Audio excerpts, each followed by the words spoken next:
So God was good. It showed up, and I didn't even know it was showing up on that plane. But there was a medical emergency uh, on the flight from Amsterdam to what was supposed to be Atlanta, and we ended up in Detroit.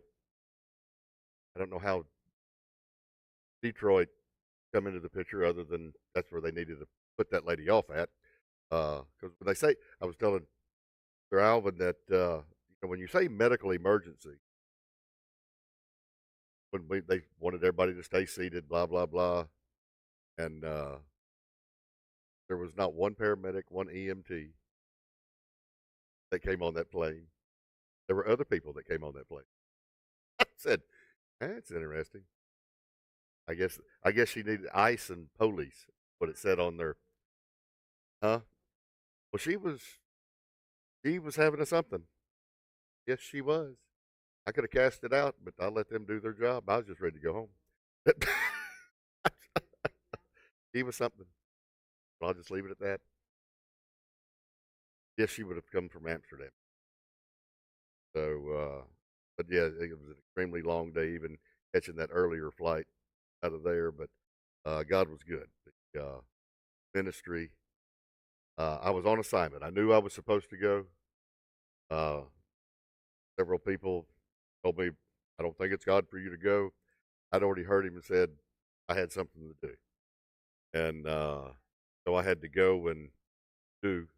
And we hit the ground running. First night, I did several prophetic acts during the messages, and the first night, the Lord had showed me real clear about uh, the juju man and the fruit doctor doing their thing over Prince Bob, the church, and the ministry. And so I asked, I said, "Go get me a bowl." They finally got me a bowl, and I took it around. Bowl, like you eat out of, or like they shake, like they shake bones up in and cast them out, see how they fall and form. I said they've done this several, and I prophesied over Prince Paul. I said they've done this several times, and it never fall like things. Scoop them up again, and they do it again and throw them out. I said, but tonight, wow, that stuff went everywhere. There was still stuff on the floor on the next night. Uh, but it was part of breaking the spirit of witchcraft and the curses and things that were released against that house and Prince Ba and Miss Joanna. Uh, so we were. It was a timely thing, and I was supposed to be off one night, and Ba said, "Nope, I'm not speaking. You got tonight too." And so I spoke the whole time, but everything flowed together, and I tied it up like a bow Sunday, finish it off along with ministry, prophetic, and healing service and things. So it was a powerful time. God was good. We accomplished what we were sent to do. Uh, Lord, when they were taking me to the airport, stopped at a place to freshen up, and they brought, how many did I say, baby? 7 people. They brought 7 people to me, minister to and prophesy over, and I was like, man, I was like, really? I'm ready to go. I'd already changed gears. You changed my mentality was not in that vein, but God was good. We fell in that vein and we ministered, and so that they were amazed at like, how'd you know that? God was good. They did that same thing on Saturday. We were supposed to have a down day, and uh, they brought several to the house. So that's what we're there for. It's all good.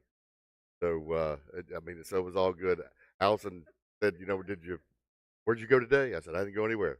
Lock me up in that room, make me pray all day long and study. Uh,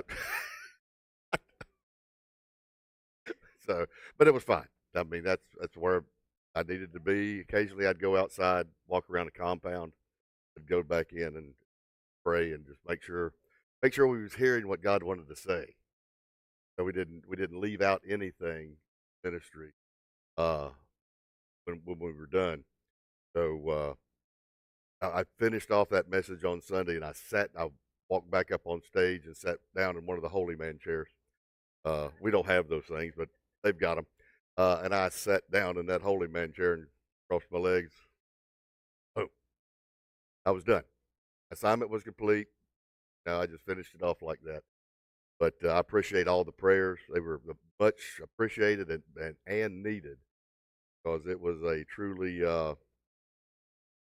interesting atmosphere, uh, whether not only just in the town, but in the church.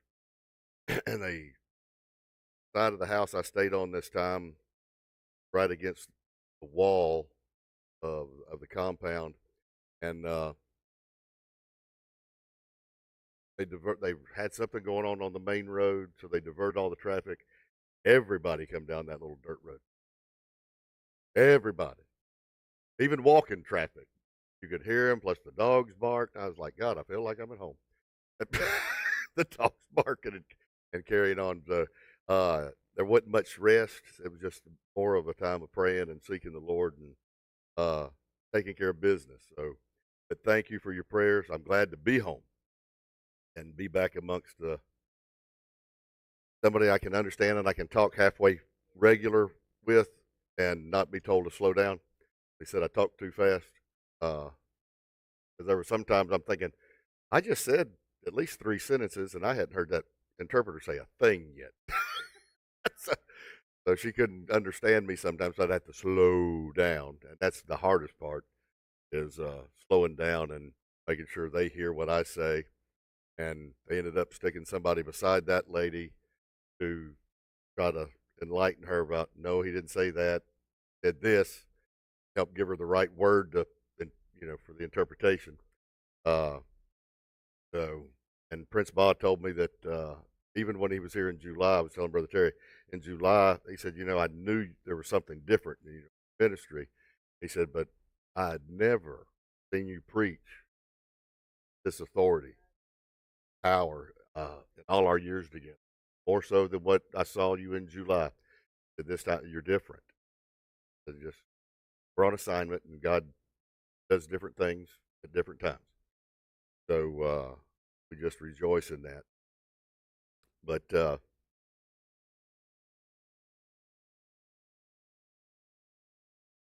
let me go ahead and bring me to Romans 6. You've heard me use the phrase and the word, the verbiage, new creation. Old things are passed away, yet all things become new. We just come through resurrection, and in that resurrection, you talk about we were buried with him, right, and then rose again. And the Lord spoke to me, even in the midst of my frustration, flying home. He said, "This is your season to rise. This is your season to rise." And God is raising up a people, and we have to understand, now that we are risen, let's keep rising. We just come through understanding what just took place, and as he died, we came up with him, right? We were buried with him, what Scripture says. Is that what that says? Therefore, we were buried with him through baptism into death, that just as Christ was raised from the dead by the glory of the Father, even so we also should walk in newness of life. We were buried. Now go back to verse 4. We were buried with him through baptism into death. So if we went down with